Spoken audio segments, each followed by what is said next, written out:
So it might be a touchy subject. I have seen many posts recently that have kind of gone rampant lately about narcissism and toxic personality disorder.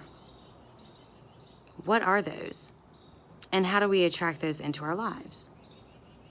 And what do we do, let's say, if we are dealing with someone with those characteristics or traits? I've seen a lot of videos where people are touching on, if you're a woman and if you've been in a relationship with a toxic man, this is what you need to do. I love it. Kind of. It might be a little spot on. Maybe a little more spot off. Here's why. Now, in an effort to keep this video short, I'm gonna go over some characteristics of a narcissist and someone with toxic personality traits.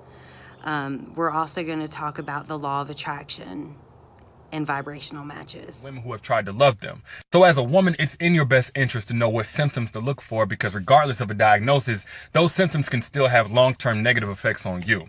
Now, contrary to the stereotype, it's not just a self-absorbed, conceited guy who posts a lot of selfies, licks his eyebrows, and fishes for compliments all day. Like, that's one part of it. But the single most defining characteristic of a narcissistic man is a guy who thinks the world revolves around him and nobody else's feelings matter. So, as you saw in that short little clip from Derek Jackson, while he makes valid points in his video about narcissism, he does say that, one of the main traits is the person is completely self-centered. However, I disagree. Someone who is extremely immature could be self-centered.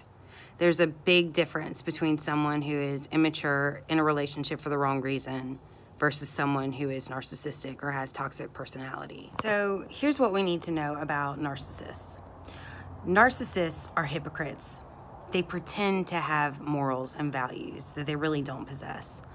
And behind closed doors, they lie, they cheat, they insult, they criticize, they disrespect, and they abuse.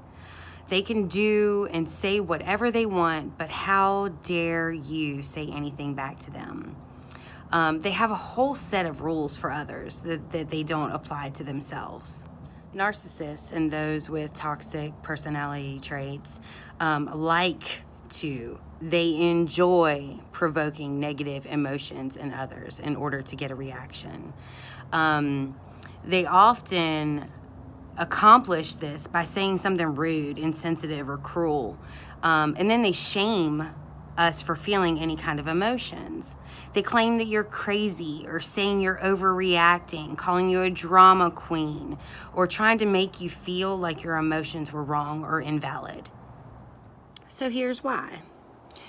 We live in a universe that is governed by the law of attraction.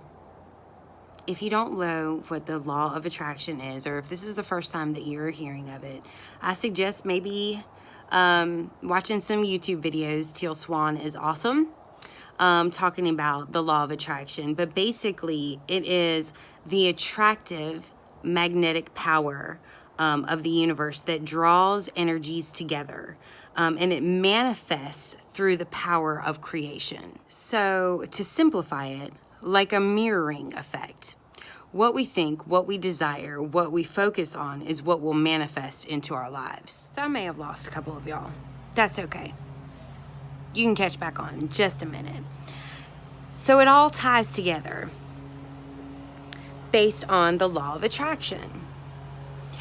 So earlier I was talking about, well, how do we even get ourselves involved with someone like a narcissist? Why would we want to do that? If the law of attraction is real, and this universe is governed by the law of attraction and a magnetic field of energies and a mirroring effect, why in the world would we invite someone with a toxic personality or a narcissistic personality disorder into our lives, into our relationships? And it doesn't just infiltrate our romantic relationships. Sometimes we're born into those types of relationships. Sometimes you'll find those behaviors in a parent or a grandparent or a brother or a sister. You may find them in the workplace, your boss. They're all over. But what do we do when we find ourselves in those positions?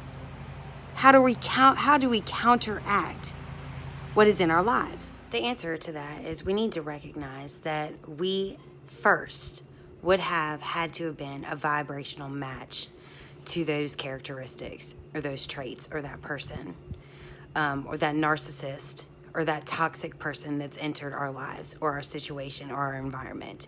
We first had to have been a vibrational match to those behaviors.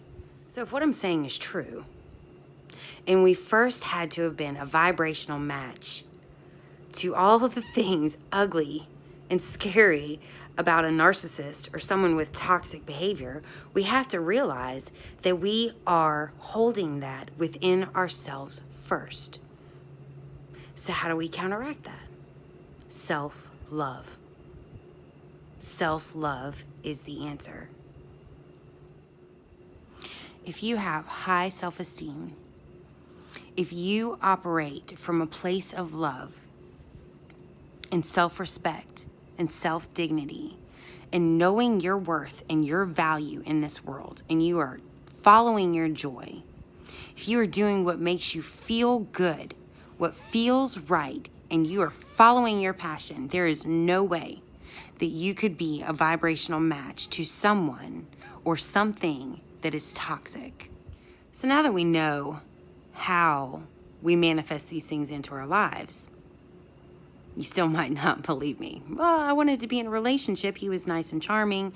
She was sweet and kind and thoughtful, and she was just like my mom, but she turned out to be a holy terrorist. Well, that happens. That happens because we desire a mate. We desire a companion. We desire to have a good workplace. We desire to make good money. We desire these things, but internally, we are not loving ourselves. We might not think that we're really worthy of the perfect husband, boyfriend, wife, girlfriend. We might feel like we're really not worthy of that job or promotion or to be treated fairly. There is a place of lack or void within you if you are manifesting people with narcissism or toxic personalities in your life. I would highly suggest that you spend some time in deep reflection, listening to your first thought, your intuition, your direct connect to Source, to God, the Creator. Figure out where that void, that lack is in your life, and begin to heal that lack or void. Begin caring for yourself, loving for yourself, being confident. And that's when you'll begin to manifest the positive into your life. And you will no longer be a vibrational match to anything or anyone that is toxic. After spending time in meditation or deep reflection, trying to figure out what lack or what void in your life is causing you to manifest these people or situations into your life, if you still need help or guidance, feel free to contact me or do some other internal reflection. I have a couple exercises that I give to my clients. When dealing with people or those situations, pay attention to what triggers you. If someone starts raising their voice, make a little note, write it down so you can later go back and think about why that triggers you. Why does someone raising their voice at you or disrespecting you trigger you? Is it because you don't speak up for yourself? Once you identify those triggers, you'll be able to start healing yourself and therefore no longer being a vibrational. I can be reached by emailing Christy@ChristyAnel.com or visiting www.ChristyAnel.com. I look forward to hearing from you.